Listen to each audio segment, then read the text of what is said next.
Hi, my name is Attorney Walter Rudolph Hnot III, and I'm talking to you from 408 from an iPhone 6S Plus, and I'm from Disability Resolution PA, Orlando-based disability law firm. Alright, quick question I get a lot. How do I know which attorney to pick? What's the most important thing? Okay? First of all, the most important thing is that you make sure the attorney has a system set up for disability. Don't just hire any random attorney. Hire an attorney that has a system set up for disability. Okay? Next thing is make sure the attorney has enough time to talk to you. It's important. A lot of these big interstaters, you never even meet an attorney or talk to an attorney until you're going to a hearing, 3 years later. The next thing you need to know, which I think is very important, is that your attorney is accessible. What do I mean by that? Meaning that it's not an internet law firm. Meaning that the attorney has locations where you can meet that attorney. I am what I like to think of as hyper accessible. I go to seven different office locations throughout the week in Orlando. Okay? So as far as accessible attorneys, they do a little advertisement online where they say, hey, I give my clients my cell phone number and they can talk to me at any time, any part of the day, yada, yada, yada. That's cute. It's also not real. It's a lie. The reality is that if they had maybe 20 clients, they could do that. But in order to have a disability practice, you've got to do a lot of claims because they only pay up to $6,000.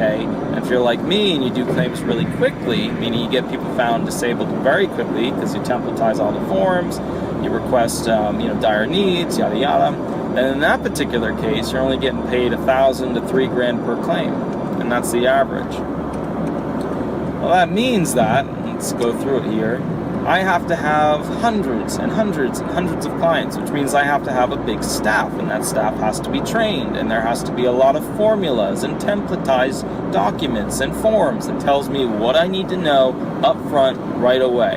That's why I have some of the largest forms in the industry, and I'm pretty sure as far as the new client interview form, it de facto is the largest form in the industry. Okay? So what I want to tell you is you want to pick an attorney that has time to work with you. The way I get around that by having a ton of clients and also having the time is that we work with the clients and have a lot of individuals fill the forms out with the clients. The forms are detailed. They go into things that other attorneys don't ask about. Why? Basically, I got tired of having to ask my clients over and over and over again the same questions, right? So I templatized the form, put it all together, and now I have some of the most in-depth disability forms that are in the market.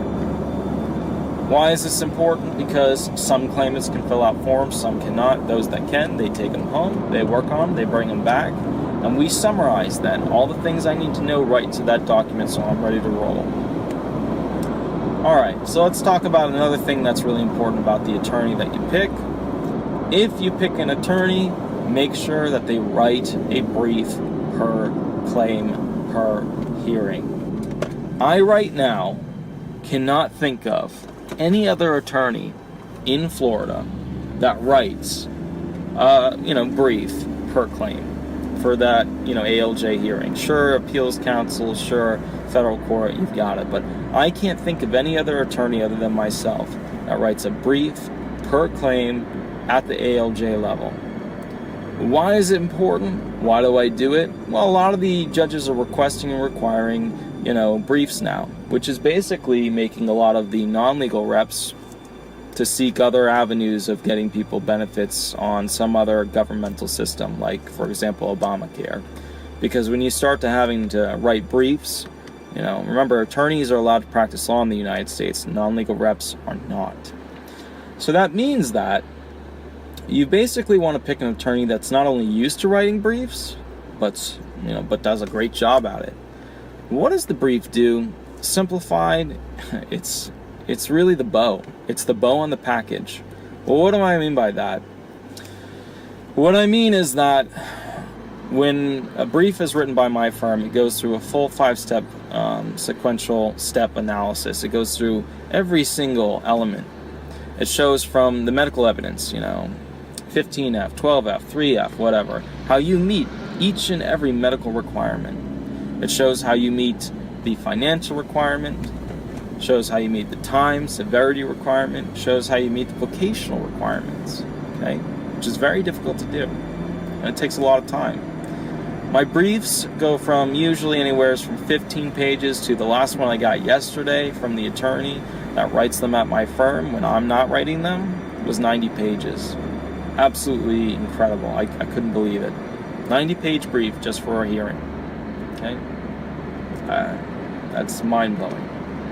Granted, she's one of the top brief writers in the United States, from what I've seen and in my opinion, and yada yada, but it's incredible what she can do.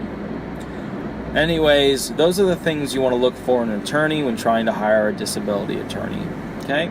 You have an absolutely wonderful day. I'll catch up with you later. Thanks so much. Remember, by the time you watch this, it may be old hat. And remember at the same time that if you have a unique question for your unique claim, give us a call. Thanks so much. Bye-bye.